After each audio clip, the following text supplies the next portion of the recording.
आज Doubtnut app download करें। Doubtnut पर अपने सभी गणित, रसायन विज्ञान, भौतिक विज्ञान और जीव विज्ञान के डाउट्स का करो सफाया। बस प्रश्न की फोटो खींचो, एक ही प्रश्न को क्रॉप करो और तुरंत वीडियो सोल्यूशन पाओ। अभी डाउनलोड करें। हेलो दोस्तों, आइए देखते हैं एक प्रश्न। 3 सिक्कों को एक साथ उछालने पर ज्ञात कीजिए कम से कम 2 शीर्ष प्राप्त करने की प्रायिकता। अब सबसे पहले तो हम ये ज्ञात करते हैं कि 3 सिक्के को उछालने पर क्या क्या संभावनाएं प्राप्त हो सकती हैं। तो 3 सिक्कों को उछालने पर 2 की घात 3 बराबर 8 संभावनाएं प्राप्त हो सकती हैं। कौन कौन सी? देखिए, 4 बार तो पहले हेड लिख दीजिए, फिर क्या करिए 4 बार टेल लिख दीजिए, फिर 2 बार हेड लिख दीजिए, 2 बार टेल लिख दीजिए, फिर 2 बार हेड, 2 बार टेल, फिर 1 बार हेड, 1 बार टेल, 1 बार हेड, 1 बार टेल, 1 बार हेड, 1 बार टेल, 1 बार हेड, 1 बार टेल। ठीक है, तो इसका मतलब हमारे पास जो कुल संभावनाएं हैं वो क्या क्या हो जाएंगी? ये हो जाएंगी। यही सब तो हमारी कुल संभावनाएं हैं। तो यही हमारा क्या है? यही हमारा एस समुच्चय है। ठीक है, तो एस में यही सारी संभावनाएं आ जाएंगी।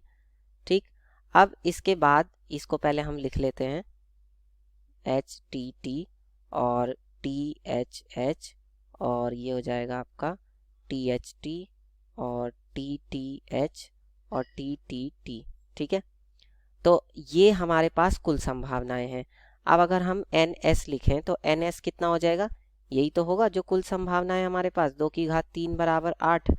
ठीक है, अब एक बात समझिए, इन्होंने जो कहा है कि कम से कम 2 शीर्ष प्राप्त होने चाहिए। तो कम से कम 2 शीर्ष का मतलब ये है कि 2 शीर्ष तो प्राप्त ही होने चाहिए। ठीक है, लेकिन ये नहीं कहा कि कौन से सिक्के पर प्राप्त होना चाहिए। ठीक है, तो हमारे पास तो 3 सिक्के हैं, तो तीनों में से किसी भी सिक्के पर प्राप्त हो सकता है। ठीक है, लेकिन कम से कम 2 शीर्ष का मतलब ये है कि 2 से शीर्ष कम नहीं होने चाहिए, 2 से कम नहीं होने चाहिए, 3 से ज़्यादा भले हो जाएं। तो 3 से ज़्यादा वाली तो सिर्फ एक ही संभावना होगी जिसमें तीनों शीर्ष होंगे। तो इसमें तो 2 शीर्ष तो है ही हैं, इसमें 3 है वह तो एक और अच्छी बात है, लेकिन 2 तो है ही हैं। या फिर ये वाली संभावना है, इसमें भी 2 शीर्ष हैं, इसमें भी 2 शीर्ष हैं, यहाँ पे भी 2 शीर्ष हैं। तो ऐसी सिर्फ कितनी संभावनाएं हैं? 4 संभावनाएं हैं जिसमें कि 2 शीर्ष तो हैं ही।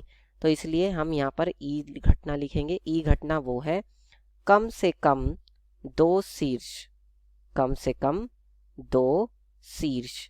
तो अब हम घटना ई का समुच्चय लिखेंगे। तो घटना ई के लिए समुच्चय में क्या क्या आ जाएगा? देखिए, हेड हेड हेड हो जाएगा, या फिर हेड हेड टेल हो जाएगा, या फिर टेल हेड हेड हो जाएगा, या फिर क्या हो जाएगा? हेड टेल हेड हो जाएगा। यही चारों संभावनाएं होंगी। अब इसके बाद हम एन ई निकालेंगे। एन ई का मतलब क्या है? 1 2 3 4। ई में 4 अवयव हैं। ठीक है, तो अब हम प्रायिकता निकाल देंगे। प्रायिकता का क्या सूत्र होता है? प्रायिकता का सूत्र होता है एन ई और बटे में एन एस, यानी कि ये कितना हो जाएगा? एन ई का मान है 4, एन एस का मान है 8, यानी कि 1 बटे में 2। ये आपका उत्तर होगा। इस तरह से हल करके बता देंगे। कक्षा 6 से 12वीं से लेकर नीट, IIT, JEE वो एडवांस के लेवल तक 1 करोड़ से ज्यादा छात्रों का भरोसा। आज ही डाउनलोड करें डाउटनेट ऐप या व्हाट्सएप करें अपने सारे डाउट्स 8400 400 400 पर।